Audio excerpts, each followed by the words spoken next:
माधवनगर कर्नाळ परिसरात पोलिसांची मोठी कारवाई। 400 लिटर गावठी दारूचे कच्चे रसायन जप्त। हातभट्टी केली जागीच उद्ध्वस्त।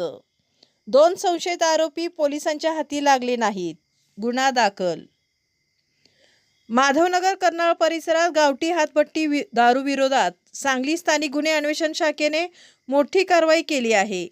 तब्बल 400 लिटर गावठी दारूचे कच्चे रसायन आणि इतर साहित्य असा 17,700 रुपयांचा मुद्देमाल पोलिसांनी जागीच नष्ट केला आहे। माधवनगर ते कर्नाळ रस्त्यावरील कर्नाळ गावच्या हद्दीत SC सीड्स अँड फूड्स फॅक्टरीच्या उत्तरेस ओढ्यालगत गावठी हातभट्टी सुरू असल्याची माहिती पोलिसांना मिळाली होती।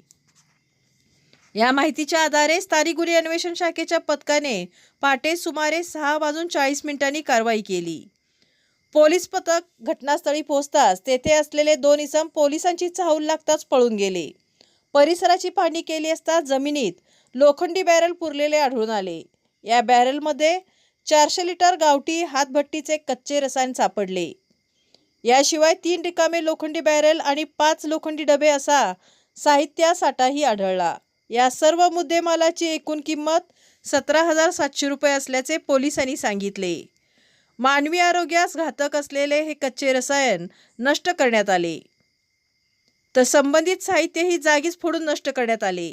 या प्रकरणी महाराज कुंभार मारवाडी आणि काल्या कुंभार मारवाडी दोघेही राहणार कंजारभाट वस्ती कर्नाळ तालुका मिरज जिल्हा सांगली यांच्याविरुद्ध सांगली ग्रामीण पोलीस ठाण्यात महाराष्ट्र दारूबंदी अधिनियम 1949 मधील कलम 65B, 65C, 65D, 65E आणि 65F अन्वये गुन्हा दाखल करण्यात आला आहे। दोन्ही आरोपी सध्या परागंदा असल्याची माहिती आहे। ही कारवाई पोलीस अधीक्षक तुषार दोशी आणि अप्पर पोलीस अधीक्षक श्रीमती कल्पना बारवकर यांच्या मार्गदर्शनाखाली पोलीस निरीक्षक संजीव झाडे यांच्या नेतृत्वाखाली करण्यात आली।